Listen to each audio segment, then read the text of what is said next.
Hare Krishna. We continue reading from Bhagavad Gita as it is. We are on chapter 9, the most confidential knowledge, text 7. Would y'all also like to say the Sanskrit?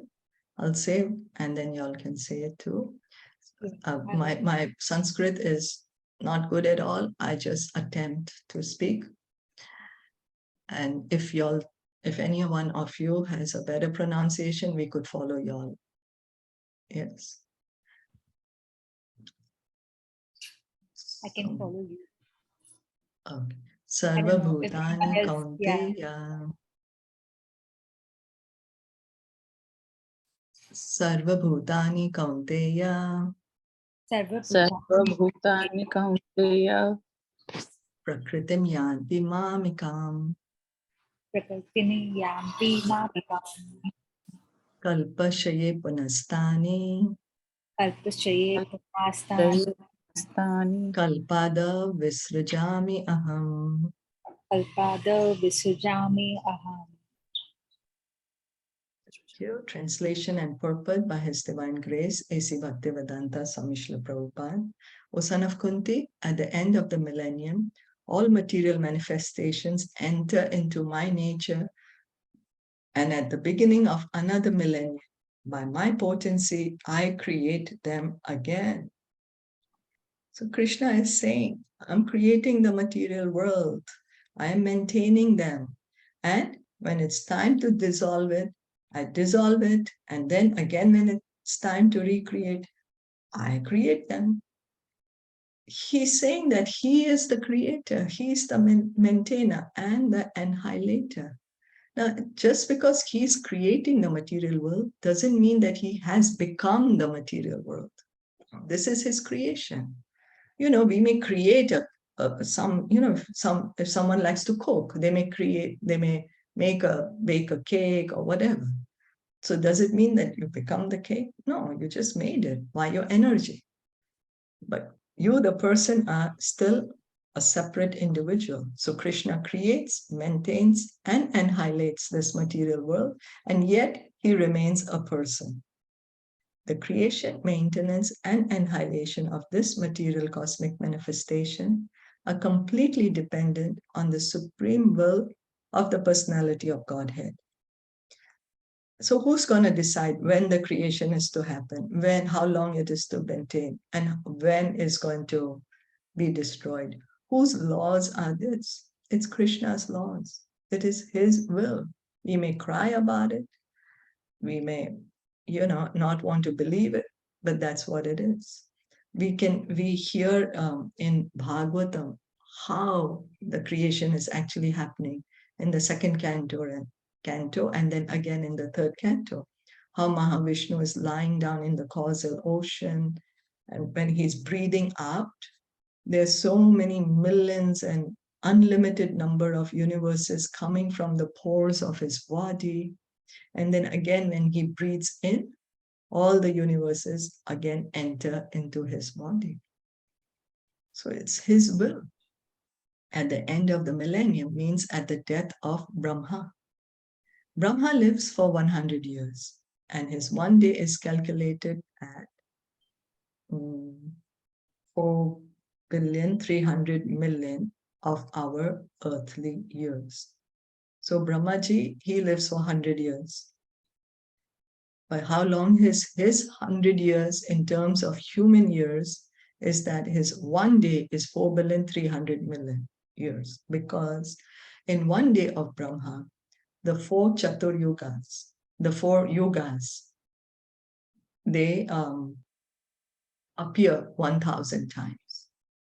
The yugas are Satyug, Treta Yug, Dwapar Yug, and Kal Yug.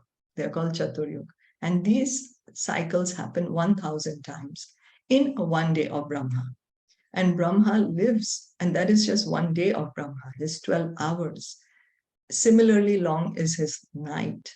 And when he's sleeping at night, there is the lower part of the universe is destroyed, but the upper planets still remain.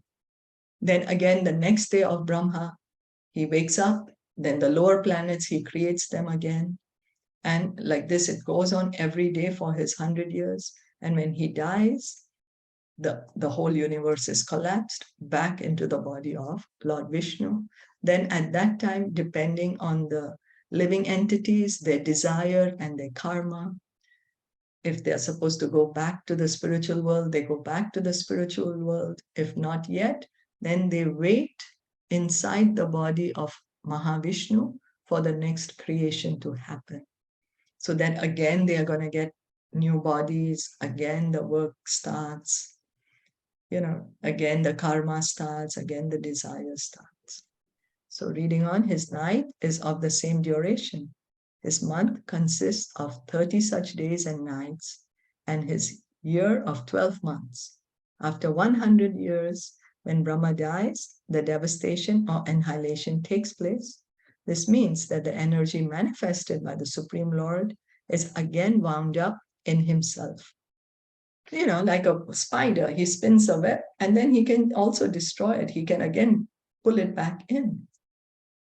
Then again, when there is a need to manifest the cosmic world, it is done by his will. Bahusyam.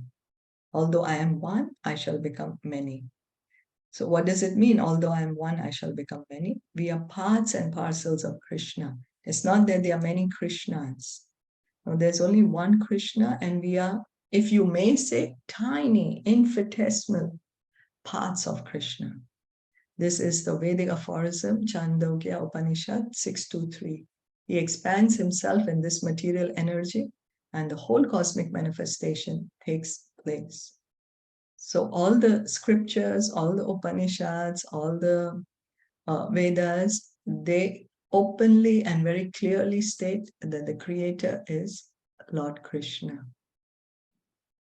And we just read in Bhagavatam also, Krishna says that the reason, the goal of the Vedas, by all the Vedas, he is to be known.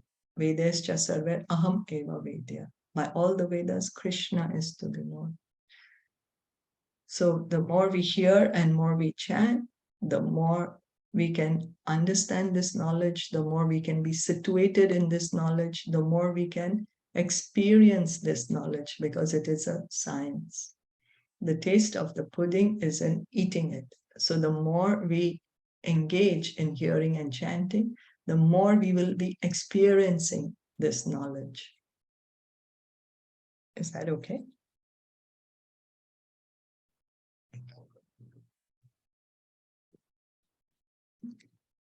So devotional service is not that we just hear something and then it just remains like a fantasy, or it remains like a hypothesis or like a theory. No. What is said, if we actually follow it, we can see the result. We can feel the result. As science, when we take two chemicals and then we are said, oh, you're going to get this chemical reaction. That's what it is, science, no? Practical application of knowledge. So this knowledge of Bhagavad Gita, if we practically apply it, we will get liberated. We will revive our love of Krishna. We will go back home, back to Godhead. Yes. Thank you so much for listening in and joining in today. Bhagavad Gita ki jai, Srila Prabhupada ki jai, Gaur Bhaktavinda ki jai. Hare Krishna.